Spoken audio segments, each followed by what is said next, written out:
Assalamualaikum sahabat Kang Rondi, pecinta channelnya Kang Rondi. Assalamualaikum Bang Rakam. Waalaikumsalam warahmatullahi wabarakatuh. Nah, sekarang saya sedang berkunjung di rumah Bang Rakam. Ya, kemarin di hari Minggu kemarin sudah membantu saya membuat konten di acara jemur bonsai ya Bang ya. Saya. Alhamdulillah sukses. Terima kasih Bang. Ya. Nah, Bang Rakam ini adalah salah satu pecinta bonsai di Desa Cicau. Ya, udah lama Bang? Belum terlalu lama sih, Kang. Kurang lebih ya 2 tahunan ini. Oh, 2 tahun berjalan ini. 2 tahun lumayan lama juga ya. Ditambah lagi di pandemi COVID-19, jadi tambah intens di bonsainya ya? Iya, betul. Jadi kita memaksimalkan ya, memanfaatkan waktu di rumah. Jadi akhirnya bermanfaat. Iya, alhamdulillah ya. Inilah kita punya kayak gini lah. Oh iya bonsai. Ini pohon apa nih Bang? Ini beringin, Pak. Beringin. Kimeng. Oh, namanya beringin kimeng ya. Tapi beringin macam-macam Mas. Macam-macam, Pak. Tapi nih, sebelum kita belajar membonsai, karena kesini kayaknya kurang lengkap kalau kita tidak belajar bonsai dari salah satu pecinta bonsai ya. Iya. Karena saya mau pemula nih Bang. Iya. Ini salah satu suhu saya juga ini ya. Ada beberapa pertanyaan ketika kemarin pas ada acara jemur bonsai itu di Cicau, kan kontennya itu bonsai dongkelan ya. Iya. Saya share di Facebook dan banyak yang berkomentar seperti ini. Di antaranya seperti ini. Kalau pohon-pohon banyak yang dibonsai, banyak yang didongkel, nanti lama-lama punah, itu bagaimana itu Bang? Tanggapan Abang gimana tuh? Sekilas emang pertanyaan itu ya benar. Semakin lama didongkel ya semakin habis, semakin punah lah pohon-pohon yang ada di alam ini. Iya. Cuman kami dari pecinta bonsai ini agar tidak terjadinya pendongkel liar itu, kepunahan yang didongkel itu, ya kami juga emang tetap mendongkel, cuman kami siasati Kang. Gimana tuh gimana? Jadi kita ada sistem ambil 1 tanam 5. Oh gitu ya. Setiap pecinta bonsai yang mendongkel 1 pohon, bahkan yang didongkel itu diusahakan pohon yang tinggal akan habis, Iya. yang bekas tebang ya. Iya, bekas tebang. Kemudian harus tanam lagi 5 pohon ya. 5 pohon. Itu di komunitas kami Seperti itu. Seperti itu aturan mainnya. Jadi supaya tidak terjadi kepunahan, Tidak ya. terjadi kepunahan. Tidak merusak alam lah ya.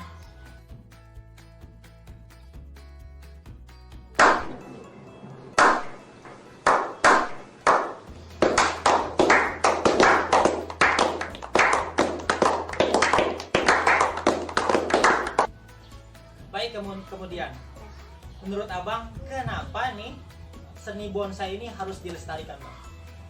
Jelas harus dilestarikan ya, karena selain untuk merefresh otak kita setelah sekian waktu kita bekerja, ternyata dari hasil budidaya bonsai ini kita dapat membantu perekonomian Kang.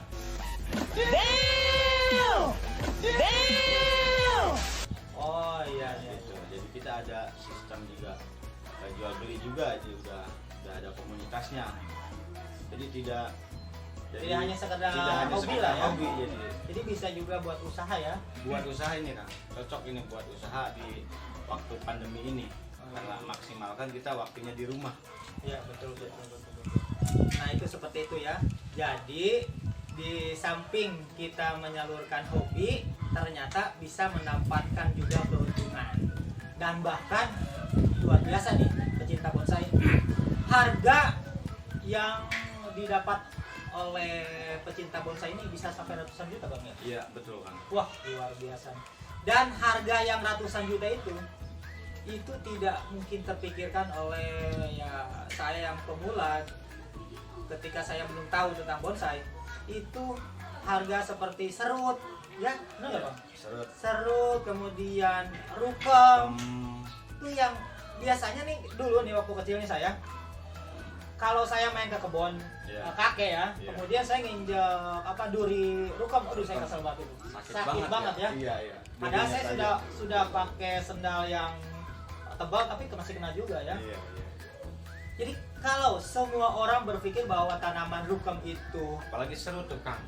Serut itu identik di kita itu pohon angker. oh iya Pohon iya. banyak Jadi putihnya. warna ya. Iya.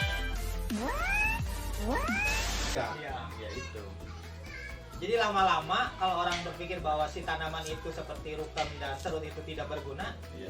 mungkin rukam dan serut ini bisa ditembuang semua ya oleh petani karena tidak menguntungkan. Karena tidak menguntungkan itu. Tidak ada buahnya, tidak ada bisa buah. dijual kan? Tidak bisa dijual. Pohonnya, kayunya tidak bisa dipakai buat rumah kan? Iya. Akhirnya si pohon tadi tidak dibudidaya. Tidak budidaya. Bahkan dikhawatirkan anak cucu kita tidak tahu apa itu pohon rukam atau pohonnya serut. Sekarang terutama ini rukam yang saya tahu semakin jarang nih bang. Ya, Jarang. jadi bisa kita simpulkan bahwa bonsai ini memang harus dilestarikan. Iya. Dengan adanya yang pecinta bonsai, orang-orang sekarang membudidayakan pohon-pohon tersebut ya. Iya. Selain itu juga tentunya bisa meraup keuntungan ya.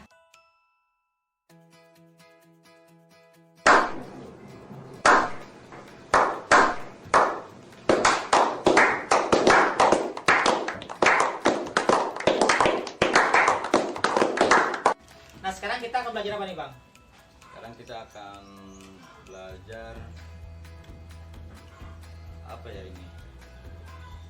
Budidaya mungkin ya. Budidaya kimeng. Budidaya kiming. Kalau budidaya apa ya? Ini memanfaatkan ini ya, Bang. Ini. Memanfaatkan hasil pruning nih. Oh Jadi- gitu. Hasil pruning ini kita bisa manfaatkan. Oh ntar Jadi dulu. bisa jadi duit juga ini. Oh ini Iya. pruning itu bagi pecinta bonsai pemula nih, pruning itu adalah Pemangkasan daun. pemangkasan daun. Jadi si daun-daun, si ranting-ranting ini yang sudah mulai panjang Mulai panjang. dipotong ya. Itu diantara namanya pruning bang ya. Iya, pruning. Nah, Karena ini terlalu banyak daunnya jadi menghalangi proses fotosintesisnya ini.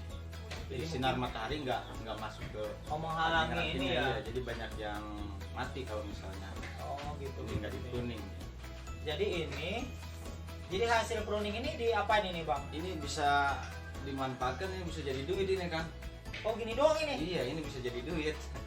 Di gimana caranya? Gimana Jadi caranya? kalau di kios ini ya ukuran segini dengan tinggi kurang lebih 10 cm udah 15.000 ini. Oh bisa dijual ya. Iya. Berarti ini bisa disetek ya? Bisa disetek. Ditanam kembali ini Ditanam kembali. ya.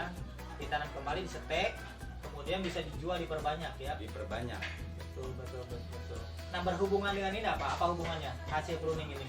Jadi hasil pruning ini kita setek, jadi kita mengharapkan punya bonsai yang gede. Berarti caranya digabung. Ini saya lihat di itu apa di ikat begini ya. Ini saya lagi proses penggabungan.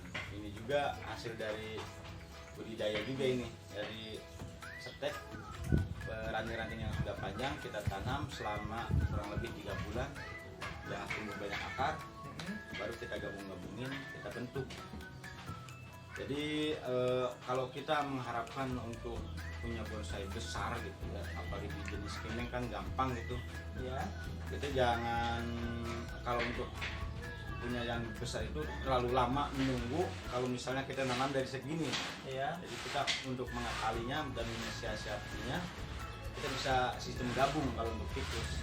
Ini kalau yang sebesar ini berapa batang cabang sebesar itu nih bang? Tergantung Bang, tergantung kita pengennya. Ini kurang lebih, ini ada 1, 2, 3, 4, 5, ada kurang lebih ini 20 cabang ya, 20 batang penggabungan, iya. gabungan ya. Tergantung besar kecilnya yang kita inginkan. Oh, Semakin kita pengen besar. ya semakin banyak penggabungannya.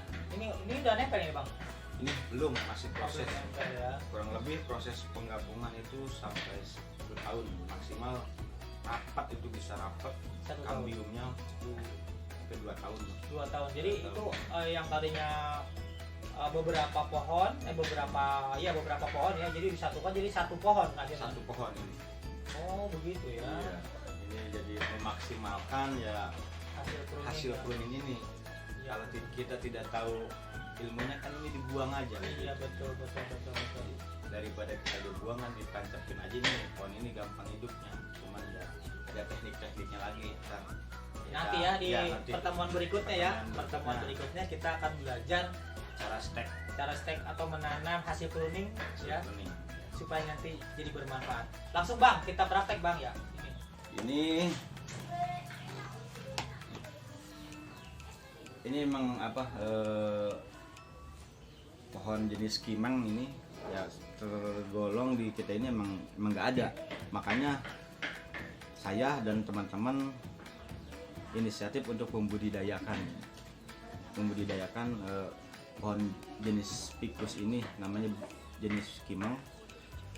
Jadi untuk pohon ini kan kayak gini udah siap di pruning nih, udah. Iya, oh ini udah tinggi ya. Selain untuk pengecilan daun juga ini, pengecilan daun, program pengecilan daun sambil menunggu ininya di apa menempel.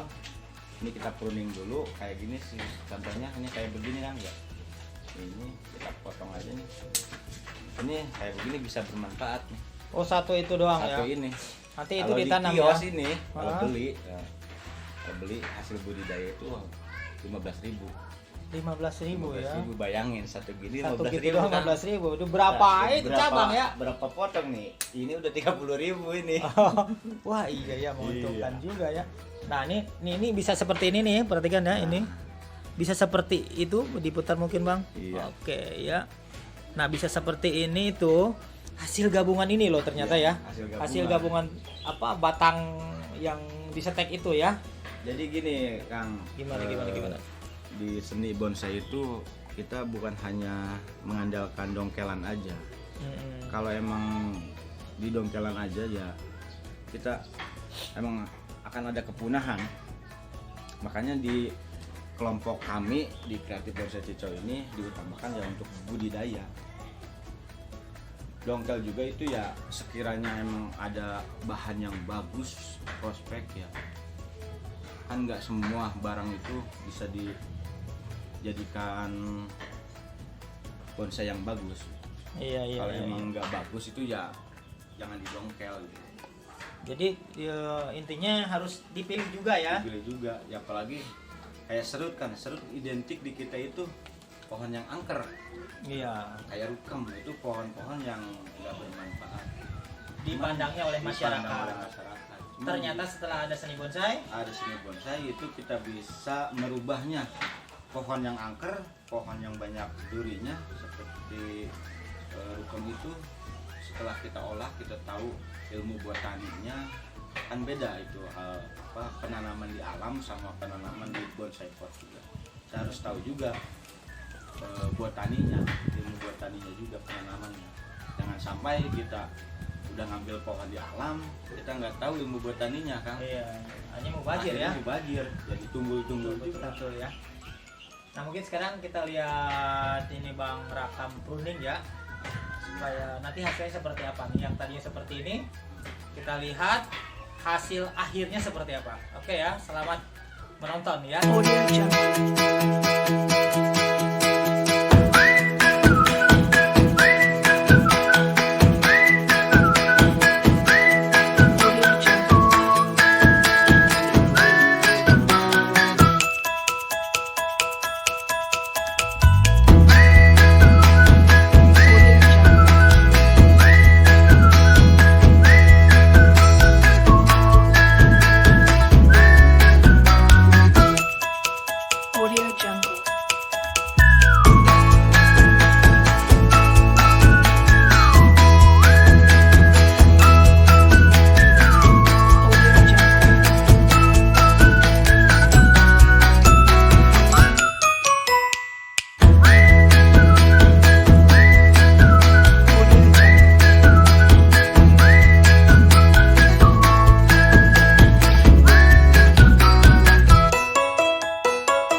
Ya baik sahabat Kang Rodi, alhamdulillah proses pruning hasil gabungan dari pohon kimeng sudah selesai seperti ini kurang lebihnya.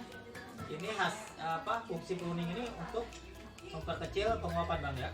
Memperkecil penguapan supaya air cadangan makanannya ini tidak menguap begitu saja, karena ini bonsai medianya kecil, tidak langsung di ground atau tidak langsung di tanah, dia dapat cadangan makanannya hanya dari pot saja ya.